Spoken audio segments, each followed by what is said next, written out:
কথা বলেন কার মতো হবে? কারণের মতো হবে। আমরা কি কারণের মতো শাস্তি পাইতে চাই নাকি আলীর মতো আমরা প্রতিদান পাইতে চাই? আলীর মতো প্রতিদান পাইতে চান না?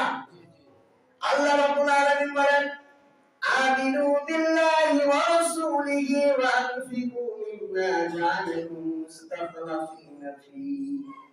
আমার বান্দা-বান্দী এত কিছু আলোচনা শুনলাম, শোনার পরে যদি আমি আল্লাহর প্রতি বিশ্বাস করো, আমার রাসূলের প্রতি বিশ্বাস করো, ওয়া আনফিকু মিম্মা জাআলাকুম মুস্তাখলাফিনা ফি, আর সকল জিনিসের উত্তরাধিকারী আমি আল্লাহ তোমারে বানাইলাম, ওই উত্তরাধিকারী থেকে যদি তুমি বান্দা হয়ে আমি আল্লাহ রাস্তায় খরচ করো, তাহলে তোমার সুসংবাদ শুনে নাও, আল্লাযীনা আমানু মিনকুম ওয়া আনফাকু লাহুম আজরুন কারীম।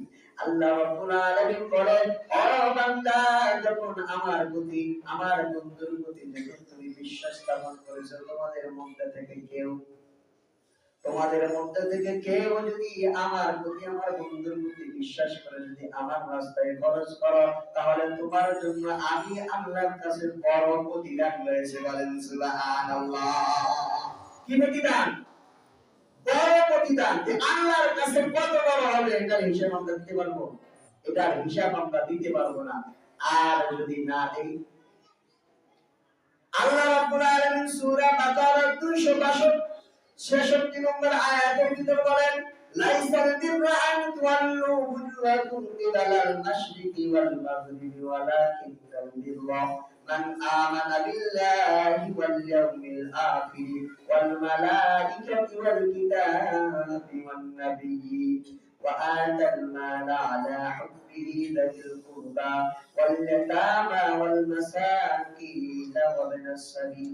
আল্লাহ রাব্বুল আলামিন বলেন, সৎকর্ম তোমরা মনে করতেছ যে পূর্ব এবং পশ্চিম দিকে মুখ করে নামাজ পড়া, না না না, এটাই শুধু সৎকর্ম না। বড় সৎকর্ম হচ্ছে আমি আল্লাহর প্রতি বিশ্বাস করা, কিয়ামত দিবসের উপর বিশ্বাস করা, আমার ফেরেশতাগণের উপর বিশ্বাস করতে হবে, কিতাবের উপর বিশ্বাস করতে হবে, নবীগণের উপর বিশ্বাস করতে হবে, এবং আমি আল্লাহর মহব্বতে ইতিম মিসকিন গরীবদেরকে দান করতে হবে। বলেন সুবহানাল্লাহ।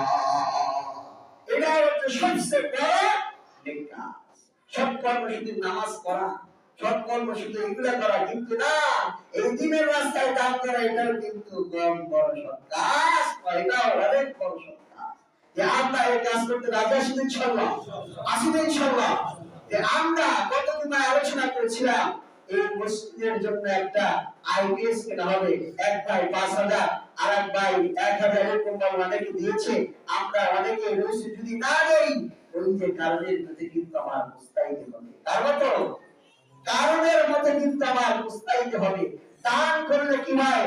আল্লাহর হাবিব সাল্লাল্লাহু আলাইহি ওয়াসাল্লাম বলেন, as-সাদকাতু তারাতুল বালা ওয়া তাজিদু ফিল আমর।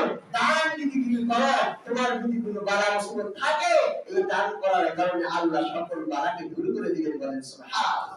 আমরা আসি বলেন, এমন কেউ নাই হুজুর আমার বালা মুসিবত নাই, আছে না নাই?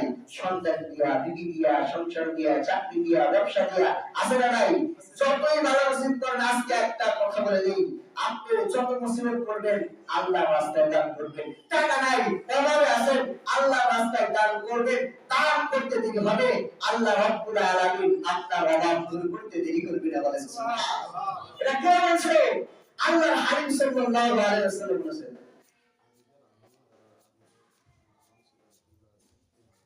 মাশাআল্লাহ। আচ্ছা ভাইজান, গত জুমায় 5,000 টাকা দিয়েছিল আমার আবিদ, না? আবিদের আম্মু এবং আবিদের জন্য দোয়া চেয়ে আবার 3,000 টাকা বলে মারহাবা। আল্লাহ রাব্বুল আলামিন তাদের দানকে কবুল করে, বলে আল্লাহুম্মা আমিন। এরকম ভাবে দান করবেন না। রাসূল বলে আনফি, আল্লাহ বলেছেন, রাসূল কি বলেছে?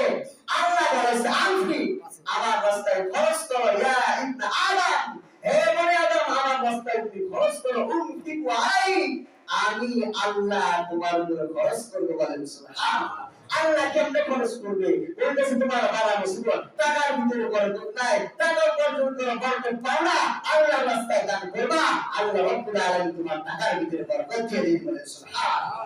কেমনে বরকত দিবি? বলতেছে তোমার সংসারে 12 বছরের সন্তান 50,000 টাকা মাসে ইনকাম করো, কিন্তু 12 বছরের দুভাইরা আজকে 50,000 টাকা ইনকাম করছো, ছেলে অসুস্থ, বৃদ্ধ অসুস্থ, পেটের ব্যথা, মাথায় ব্যথা, যারা পূজা কাজ হয় না, ডাক্তারের কাছে নিয়ে গেছো, নিয়ে যাওয়ার পরে বিজি ডাক্তার করে দিছে, এমন ওষুধ লিখে দিছে, তাহলে তোমার 20,000 টাকার মানে বরবাদ হয়ে গেছে।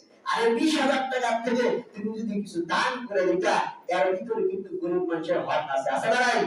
আপনি 100 টাকা উপার্জন করবেন, তার ভিতরে কিন্তু 2.5 টাকা গরিবের হক। এটা আপনি সে একজন গরিব যখন আপনার কাছে আসে, কিন্তু আপনার টাকা নেওয়ার জন্য আসে, এটা মনে রাখবেন।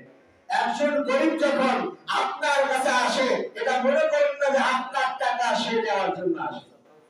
গরিব কিন্তু আপনার টাকা নেওয়ার জন্য আসে না, গরিব তার প্রাপ্য আপনার কাছে পায়, সেটা নেওয়ার জন্য কিন্তু আসে। এটা কিন্তু আপনি জানেন। আপনি যখন 100 টাকা উপার্জন করছেন, তার ভিতরে 2.5 টাকার মালিক হচ্ছে একজন গরিব। এবারে গরিব গরিব ব্যক্তি আপনার 2.5 টাকার মালিক। আমাদের মোশাররফ ভাইয়ের নানা শ্বশুর আজকে ইন্তেকাল করেন, সবাই ইন্না লিল্লাহি ওয়া ইন্না ইলাইহি রাজিউন। তার জন্য মসজিদে আপনাদের কাছে দোয়া চেয়ে 1000 টাকা দান করেছেন, মাদ্রাসায় একটা কোরআন খতম করা হয়েছে। আমরা সকলেই তার মাগফিরাতের জন্য দোয়া করব। আল্লাহ রাব্বুল আলামিন তাকে যেন মাফ করে জান্নাতুল ফেরদাউস দান করেন, আল্লাহুম্মা আমিন। সম্মানিত হাজির ঘটনা বলতেছিলাম, গরিব মানুষের টাকা আপনার কাছে চাইতে আসে না, কিন্তু আপনার টাকা না। ওই গরিবের টাকায় আপনার কাছে আসে, সে চায় আমার টাকা আমাকে দিয়ে দাও, কিন্তু যদি সে তার টাকা আপনি যদি তাকে না দেন, তাহলে এটা তার উপর জুলুম করা হইল না? মনে করেন আপনার কাছে আমি টাকা পাবো, টাকা চাইলাম, এই আমার টাকাটা দেন, পাওনা টাকা, কিন্তু আপনি বললেন না আপনাকে দেব না, যাও মাফ করো, আমার টাকা আমার দিবা, মাফ কিসে? বলেন তো আমার কাছে মাফ চাই, টাকা চাইতে গেলে মসজিদে মাদ্রাসা করে মাফ করে দেন, এরপরে কি মাফ করো? টাকা তো আমার, দেশ থেকে। কিন্তু এটা বোঝে না, যারা বোঝে তারা কিন্তু দেওয়া পারবেন না, মাফ চাইবেন না, তার টাকা ছেড়ে চাইতে আসছে। এটা আপনি 100 টাকার মালিক, মানে 2.5 টাকার মালিক একটা গরিব। যদি না দেন, ওই কারণ যেরকম ভাবে ফিরে দেয়া অর্থ সহ দুনিয়াতে বেড়ে পড়েছে, জমিনের ভিতরে আপনার কিন্তু এরকম ভাবে ডাকবেন। এখন আল্লাহ উম্মতে মুহাম্মাদের জন্য রাসূল যেরকম ভাবে ক্ষমা চাইছে, আল্লাহ এরকম প্রকাশ্য শাস্তি আমার উম্মতকে দিও না, কিন্তু মনে করেন না শাস্তি পাইবেন না, শাস্তি কিন্তু অবশ্যই পাবেন। ওরকম ভাবে না পাইলে 12 বছরের দিয়ে কিন্তু আপনার শাস্তি আসবে। এই শাস্তির থেকে যদি বাঁচতে চান, তাহলে আল্লাহর রাস্তায় দান করেন। আপনার সংসারে অশান্তি 12 বছরের রয়েছে, বেশি বেশি করে আল্লাহর রাস্তায়